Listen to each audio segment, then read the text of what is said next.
सन्माननीय व्यासपीठावर विराजमान आजच्या कार्यक्रमाचे अध्यक्ष श्री निधार सर, माझे सर्व सहकारी व माझ्या बालमित्रांनो, आज आपण डॉक्टर सर्वपल्ली राधाकृष्णन म्हणजे शिक्षक दिन मोठ्या उत्साहात आज इथे साजरा करत आहोत. तर आजच्या या दिवशी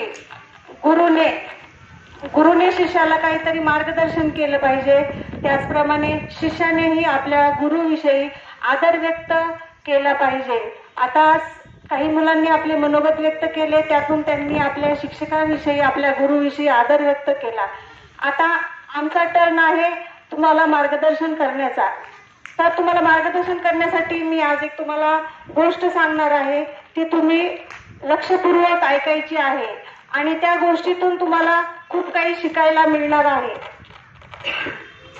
तर गोष्टीला सुरुवात करते. एक राजा असतो.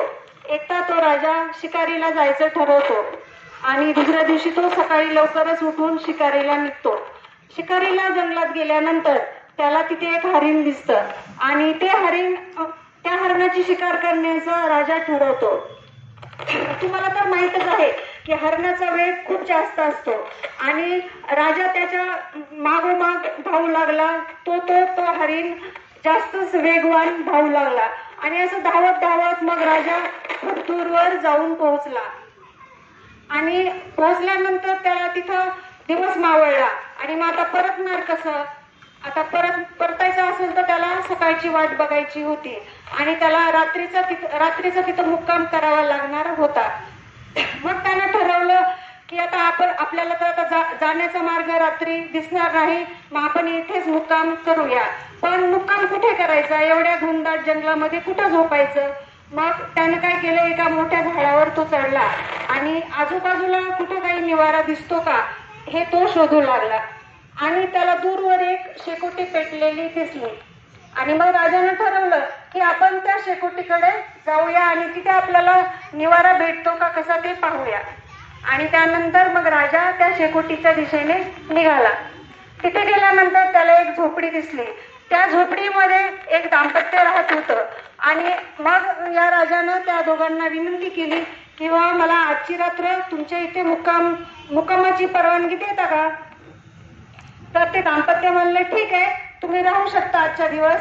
आणि मग त्या दाम्पत्यांनी त्यांची खाण्यापिण्याची सोय केली.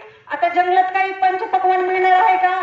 नाही. तर जंगलात काय कंदमुळे, फळे त्यांच्याकडे जे उपलब्ध आहे ते त्यांनी राजाला खाण्यासाठी दिले. त्यानंतर राजाची झोपण्याची सुद्धा त्यांनी व्यवस्था केली. मग दुसऱ्या दिवशी सकाळी राजा लवकरच उठला आणि लवकर उठल्यानंतर राजांनी त्याचा निरोप घेतला आणि राजा बोलला की तुम्ही दोघंही माझ्यासोबत चला, तुम्ही माझ्यावर उपकार केले, या ऋणाची मला परतफेड करायची आहे, त्यामुळे तुम्ही माझ्यासोबत चला. त्यावरती दोन्ही दाम्पत्य त्यांच्यासोबत यायला तयार झाले. मग जेव्हा हे तिघे जण जंगलाच्या बाहेर आले, जंगलाच्या बाहेर आल्यानंतर जंगलाच्या बाहेर एक चंदनाचं वन होतं राजाचं. ते होतं 10 एकराचं. मग राजा म्हणला की आजपासून हे 10 एकराचं वन हे काय तुमचं आहे, तुम्ही या वनाचा योग्य वापर करून तुमची उपजीविका करा, तुम्ही मोठे व्हा, श्रीमंत व्हा, यावर तुमची उपजीविका करा.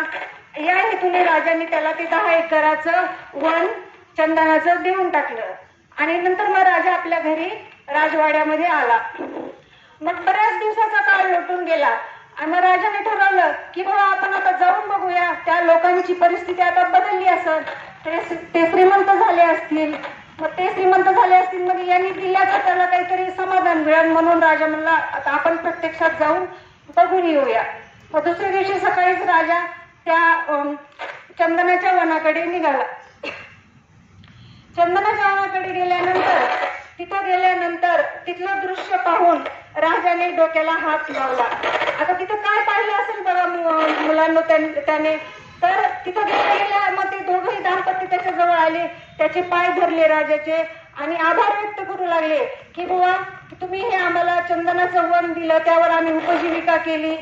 मग त्यांनी काय केलं होतं बघा, तिथं त्यांनी ती चंदनाची सर्व झाडे जाळून टाकली होती, त्याची भट्टी तयार केली आणि भट्टीत जो कोळसा तयार होईल तो कोळसा ते विकून आपली उपजीविका करत होते. म्हणजे त्यांनी त्यांचा बुद्धीचा वापर केलेला नाही. आणि ते कोळसा विकत होते हे ऐकताच त्या राजा पक्का झाला की मी यांना कोणत्या उद्देशाने दिलं होतं आणि यांनी याचं काय केलं. मग राजा बोलला की तुमच्याकडे एखादं चंदनाचं लाकूड शिल्लक आहे का. मग तो तरुण झोपडीमध्ये गेला आणि कुऱ्हाडीचा दांडा त्यानं बाहेर आणला. मग राजा बोलला की हा कुऱ्हाडीचा दांडा घे आणि बाजारात जाऊन चंदनाच्या व्यापाऱ्याला जाऊन विक. त्यानंतर तो बाजारात गेला आणि तो चंदनाचा दांडा व्यापाऱ्याला विकला. त्यावेळेला खूप सारे त्याचे पैसे आले. बघा, एका दांड्याचेच त्याला इतके सारे पैसे आले. मग 10 एकर चंदनाचं रान जर त्यानं नीट देखभाल केली असती तर तो किती श्रीमंत झाला असता. आणि मग तो राजाला म्हणू लागला की राजा महाराज, मला आणखी एक वन द्या तुम्ही आणि त्याचं मी सोनं करून दाखव. तर राजा म्हणाला की संधी ही एकदाच मिळत असते रे, संधी बार बार मिळत नसते. तर यावरून तुम्ही काय शिकायचं की आपल्याला जी संधी मिळेल त्याचा आपण योग्य डोक्यानं योग्य वापर करायचा. आणि यातून दुसरं तात्पर्य आपल्याला हे मिळेल की कोणतीही अमूल्य गोष्ट आपल्या जीवनात आली तर त्याचा आपण नीट वापर करायचा.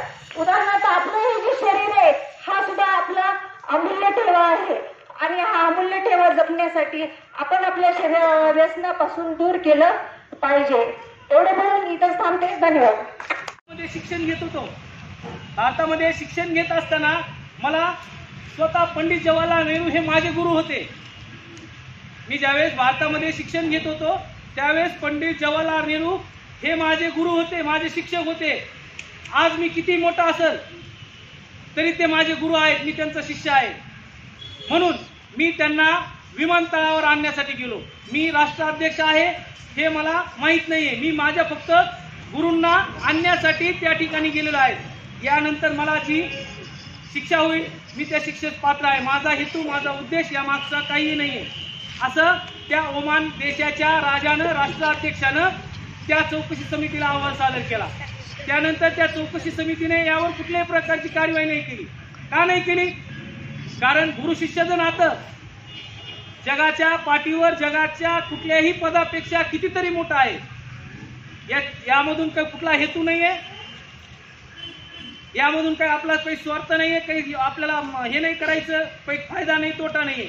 फक्त गुरु शिष्याचं नातं काय आहे हे त्या ओमानच्या देशाच्या राजानं काय केलेलं आहे सांगून दिलेलं आहे. चौकशी समितीला अहवाल सादर केल्यानंतर चौकशी समितीने कुठल्याही प्रकारचं त्यांच्यावर कार्यवाही नाही केली. मला यातून एवढं सांगायचं की गुरु आणि शिष्याचं नातं फक्त शिक्षक आणि विद्यार्थी असं नाहीये. या पलीकडेही खूप मोठे उदाहरणं आहेत. एकलव्यांचं उदाहरण आहे, आपले श्रीरामांचं उदाहरण आहे, खूप मोठे उदाहरणं आहेत. फक्त शिक्षक आणि गुरुजी यांचं नातं गुरु आणि शिष्याचं नाहीये. एवढं बोलून मी माझे शब्द इथं थांबतो. जय हिंद, जय भारत. सामान्य व्यवस्थित आदरणीय गुरुजन वर्ग, इथे माझ्या प्रिय मित्रमैत्रिणी सर्वांना माझा नमस्कार. आज 5 सप्टेंबर हा दिवस आपण शिक्षक दिन म्हणून साजरा करतो. सर्वप्रथम माझ्या सर्व गुरुजनांना शिक्षक दिनाच्या हार्दिक शुभेच्छा. या दिवशी भारताचे दुसरे राष्ट्रपती डॉक्टर सर्वपल्ली राधाकृष्णन यांची जयंती असते. ते महान विद्वान आणि आदर्शक शिक्षक होते. एवढे बोलून मी माझे 2 शब्द संपवते.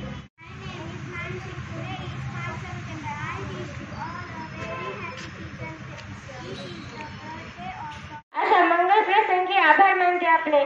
प्रथम सर्वांना नमस्कार. एखादे वाक्य लिहिताना जर पूर्णविराम दिला नाही तर वाक्य अपूर्ण राहते. त्याप्रमाणेच एखाद्या कार्यक्रमाला पूर्णविराम म्हणजे आभार प्रदर्शन. सर्वप्रथम आपल्या शाळेचे मुख्याध्यापक श्री सुपेकर सर यांनी कार्यक्रम घ्यायला परवानगी दिली त्याबद्दल त्यांचेही आभार मानते. तसेच हा कार्यक्रम पार करण्यासाठी सर्व शिक्षक मंडळांचे मुलांच्या मार्गदर्शन लाभले त्याबद्दल त्यांचे आभार मानते. मुलांनी खूप छान प्रकारे आपले मनोगत व्यक्त केले त्याबद्दल त्यांचे आभार. सर्वात जास्त छोटे चिमुकल्यांचे आभार की त्यांच्यामुळे कार्यक्रम